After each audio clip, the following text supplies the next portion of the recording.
los mitos de la disrupción, desde hace ya muchos años que se oye hablar de la disrupción, se apalancan básicamente en tres ideas. La primera es que todos los sectores están amenazados,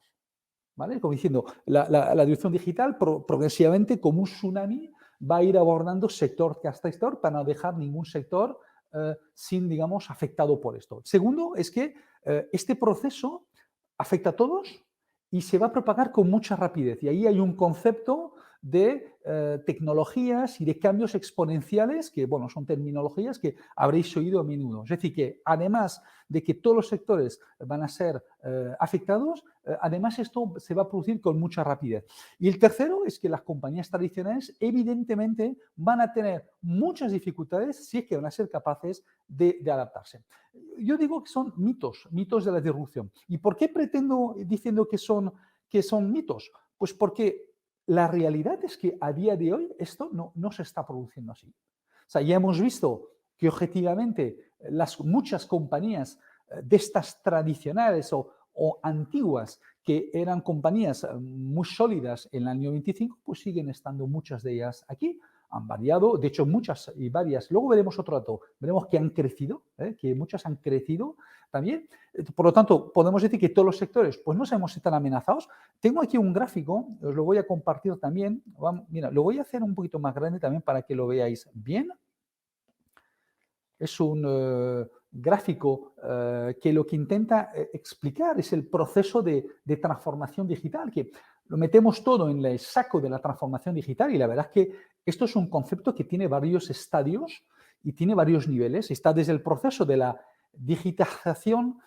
que sería un poco el recurrir a tecnologías e infraestructuras de red, infraestructuras de software, para poder pilotar tus negocios. Esto podemos entender que razonablemente la inmensa mayoría de los negocios de un cierto tamaño ya han superado este proceso, ya recurren frecuentemente y para muchos de sus procesos con tecnología informática, trabajan en red, posiblemente tal. Bueno, ya hemos visto que además esto durante la pandemia, pues esto se ha acelerado más si cabe. Y luego está la fase de la digitalización, que la digitalización, y lo digo por diferenciar este concepto de lo que es puramente la transformación digital, la digitalización a lo que se refiere es a la automatización de procesos tradicionales de negocio con ayuda de tecnología. Entonces, estos procesos tradicionales, muchos de ellos, la mayoría son procesos de back office, pues efectivamente podemos comprobar que la mayoría también de las grandes compañías están, de hecho, en estos mismos momentos en el proceso de digitalización, de no solamente utilizar las tecnologías informáticas para los sistemas transaccionales de sus organizaciones, sino están utilizando eso realmente para llevar la automatización de muchas de sus tareas y los procesos de negocio de las áreas, cualquier área, evidentemente las áreas contables y comerciales, pero también las áreas productivas, las áreas logísticas, las áreas de control de gestión. Es decir, cada vez, digamos, todas las áreas de la compañía están de alguna forma, vamos a decir, tocadas por este tipo de software que realmente lo que nos permite es facilitar el negocio, generar eficiencias, mejorar las productividades, optimizar nuestros costes y probablemente ser mucho más veloces, mucho más rápidos para ejecutar nuestro negocio. Esto sí ya lo que hablamos, la digitalización, y aquí hay mucho recorrido y no hay más que ver cómo están creciendo las compañías de los sectores informáticos que están todos los días ofreciéndonos todo tipo de soluciones para mejorar esta funcionalidad o este proceso o esta actividad de nuestro negocio con soluciones cada vez más automáticas, etcétera, ¿vale? Cuando hablamos de transformación digital, en el fondo, no solo nos referimos a la digitalización, nos referimos a algo más. Nos referimos, como bien apunta este gráfico del The Valley Business School, hablamos de todo lo que es lo que podamos realizar con la tecnología, que lo que nos sirve es ya generar ingresos. Es decir, la transformación digital aboga porque las compañías recurren a niveles de automatización, de tecnología que les sirven o bien para la producción de sus servicios en formatos digitales o para la venta y comercialización de los mismos también en soportes digitales. Y eso efectivamente eso es una evolución. Esto es una evolución igual, muchísimos sectores todavía no están. De hecho, fijaros, he intentado hacer el ejercicio, lo he estado hablando con varios especialistas, podríamos decir que sectores que han sido disrumpidos, lo cual no significa que no haya compañías que todavía estén en mecánicas tradicionales, pero podemos decir disrumpidos en el cual o bien la producción de sus productos y sus servicios está digitalizada ya, es decir, está convertido en código binario unos y ceros, es decir, su producto ya es digital, o su comercialización es digital, pues podemos hablar, pues en el mundo evidentemente la tecnología, el software, el mundo de los medios, que lo hemos vivido, pues la prensa, por ejemplo, el mundo de las telecomunicaciones, el mundo del detalle, la hostelería, la banca, los seguros, el sector de transporte, que también está cubierto, el turismo, educación, servicios, por ejemplo, la educación cada vez está compaginando los modelos tradicionales y los modelos digitales, pero también se presta también mucho a lo que es esta transformación digital. Podríamos decir que esos son sectores que han sido irrumpidos, lo cual no significa que no haya cabida todavía para muchos jugadores que igual abogan más por un modelo todavía más tradicional, pues ya veremos por qué, porque tienen una buena oferta, tienen muy bien identificado su mercado, su cliente, hay una propuesta de valor diferencial, hay otros ingredientes en esa propuesta de valor que compensa realmente el poder operar todavía en modelos tradicionales, lo cual no significa que no estén trabajando para implementar, para incorporar, para variar su cantidad de canales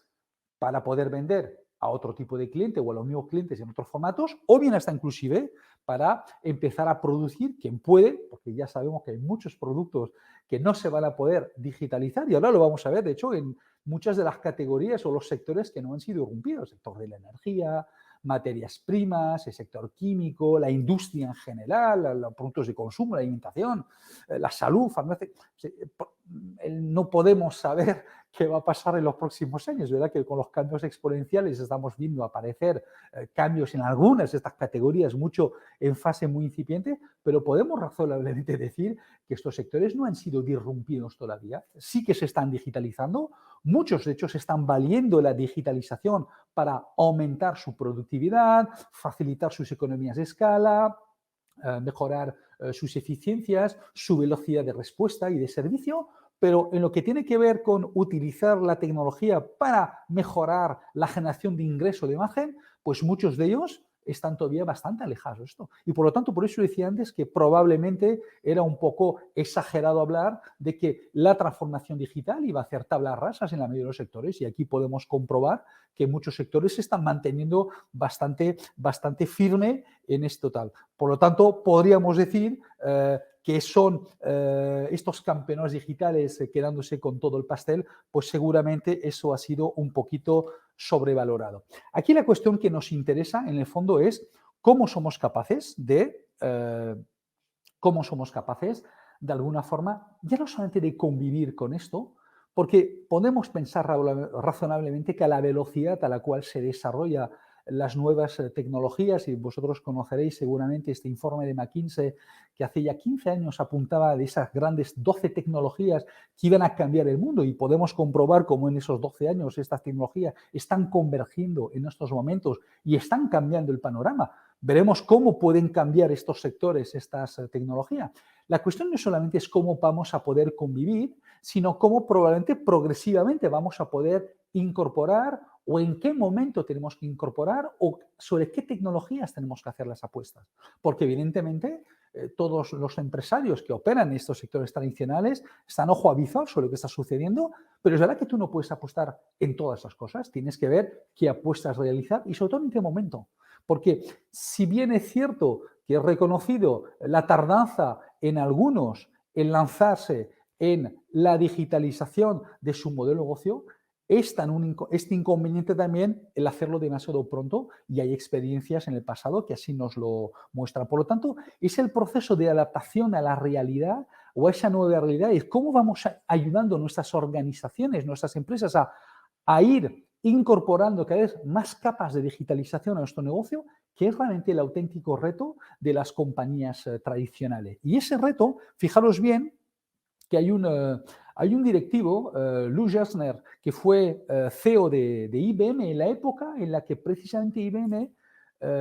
se convirtió en ser un fabricante de mainframes, básicamente en su momento de microinformática, informática de gestión y grandes ordenadores, se convirtió en una compañía de servicio y una compañía de tecnología informática, lo cual es realmente diferente. Claro, el cambio que visualizó IBM ante, en ese momento, un deterioro de sus resultados y una evidencia de que la tendencia del futuro no iba a jugar a favor suyo, pues cuando ficha a Lou Gerstner para liderar este cambio, él dice una cosa que me parece muy relevante y creo que es con lo que nos tenemos que empezar a quedar las compañías que llevamos tiempo en los mercados, que tenemos que hacer estos cambios, es esto, es que la cultura, en el fondo, es la parte más importante de este proceso, mucho más que la tecnología, que no deja de ser un medio para conseguir estos fines que nos proponemos, es cómo somos capaces de contagiar, ilusionar y convencer. Iba a decir a la organización, pero cuando hablamos de cultura no debemos hablar solamente de organización, debemos hablar de todos nuestros grupos de interés, porque son los grupos de interés en su totalidad que muchas veces dificultan, impelen o impiden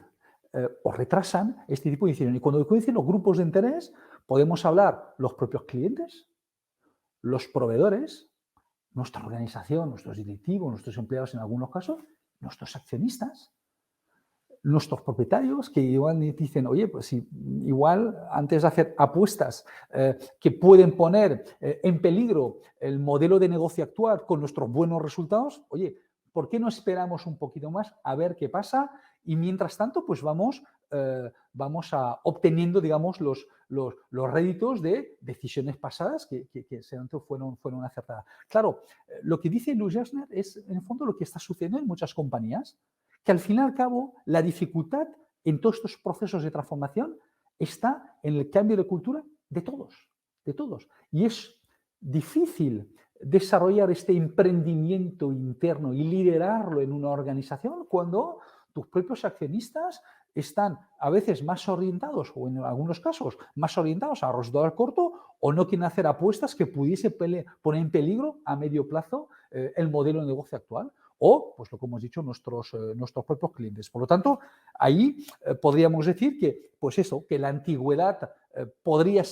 debería ser una ventaja, pero también es verdad cuando se vuelve un inconveniente es que cuando estamos excesivamente apalancados en mantener modelos de negocio que dan resultado, siempre se dice que el que más en peligro está ante la disrupción digital no es el que le va mal, es el que le va bien. Porque el que le va mal ya toma conciencia que tiene que hacer un cambio, que las cosas no pueden seguir así. Pero quien me está funcionando bien es mucho más difícil que ante esa inercia positiva intente introducir en la organización o en el consejo de administración la idea de ir a hacer apuestas que en cierta medida pues no sabemos muy bien cómo pueden llegar a resultar, si pueden llegar a despistar las inversiones o despistar el equipo del core del negocio. Por lo tanto, creo que la idea de entender de que probablemente estamos ante más una dificultad de perfil organizativo, cultural, más que tecnológico, creo que es importante en el mundo de la tecnología.